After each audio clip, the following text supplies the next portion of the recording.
Hi everybody, Meg Collins with Lucy'sList.com.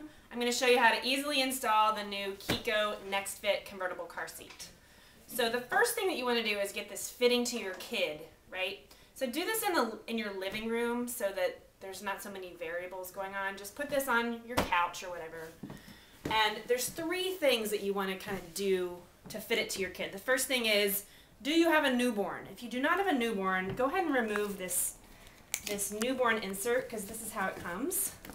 Okay, so up to 11 pounds. If your kid is over 11 pounds, just take it out. Will make your life a lot easier.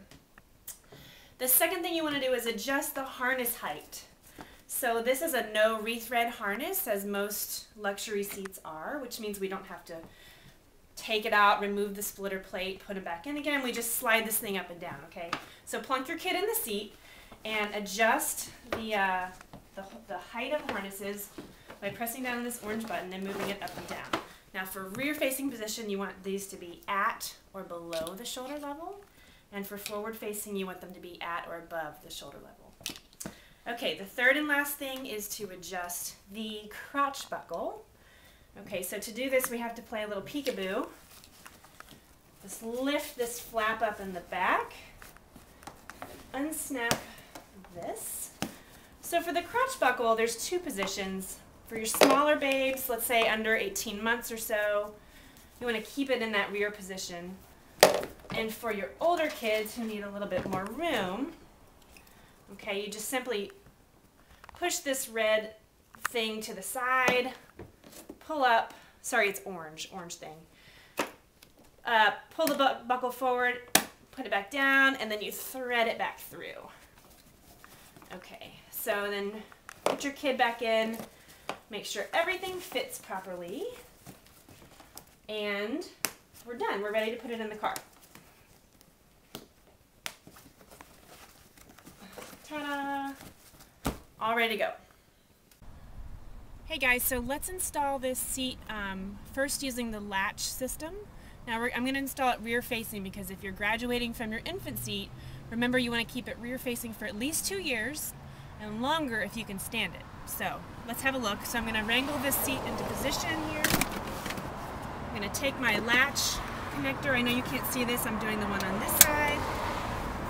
Okay, now I'm going to do the one on this side. Now remember, you want it to look like a stapler, or like an alligator biting down on the latch anchor, okay? Arr! Bite down, okay? So the first thing I do, this is clearly labeled pull first. I know you can't see it, so I'm going to pull that first. The second one says pull second, so I'm going to do that second. So again, the super cinch, I like to put my knee in it, by the way. The super cinch system allows me just to pull it. It's self-ratcheting. Dang, that's tight. Look at that. It's not moving more than 1 inch from side to side. Okay, how long did that take me? 30 seconds? So good. All right, and then again, just recheck and make sure that you're still within the range here, in this case in the rear facing the blue stuff. And it is, so I'm cool. Okay, so that's it. All right, now let's look at how to install it with a seatbelt. Hey guys, I'm going to show you how to install the seat with a seatbelt now.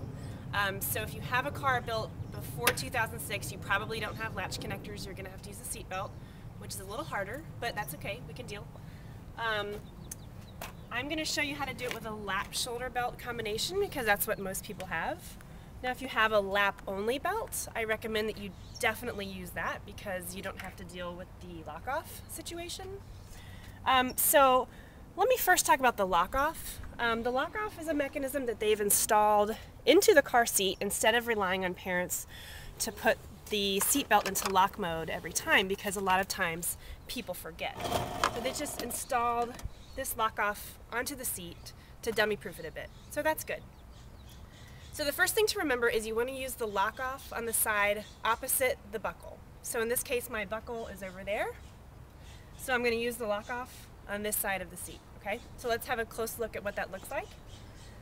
First thing you want to do is open the lock off. Now because I'm rear facing, I'm using the blue stickers here for rear facing and the red stickers are for forward facing. So the first thing we're going to do is open the lock off by lifting. It's not totally obvious to everybody how to do this. We're going to lift up this tab. Okay, and then this little gate thing pops out right here. So pull it all the way out. So we'll do that at the end, so just keep that in mind. The next thing that we want to do is to pull the fabric up to expose the innards of the seat so that we can thread the seatbelt through the belt path. So we're just gonna pull, unsnap, and pull it up. Okay, so now we can kind of see the inside of the seat. Okay, so just take your seatbelt, get plenty of slack, and we're gonna feed it through the blue belt path. Okay. And then I'm just going to feed it out that same slat on the other side.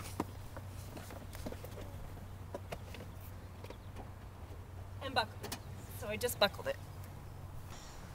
Alright, so I've just buckled it, and the next thing I want to do is to pull all the slack out of the seatbelt. Now this is where it gets a little tricky and hard. It's not tricky, it's just tedious. So I like to do this in 2 stages. I like to pull the slack out of the lap belt portion first. So I'm going to climb in here and wrangle it like an animal.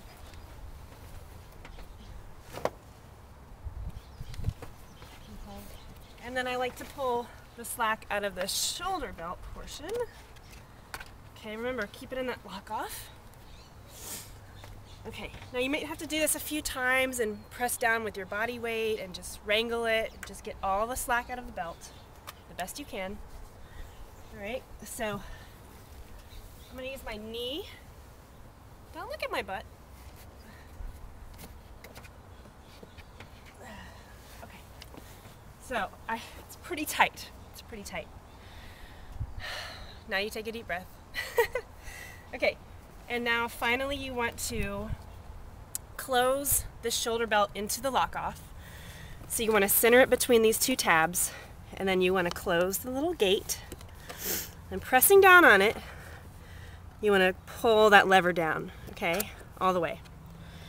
If that doesn't close, that means it's not properly centered. So it will tell you if it worked or not. So that's it. Now I just want to check my work and make sure it's tight enough. I don't want it to move more than 1 inch at the belt path, so let's check. Sucker's not going anywhere.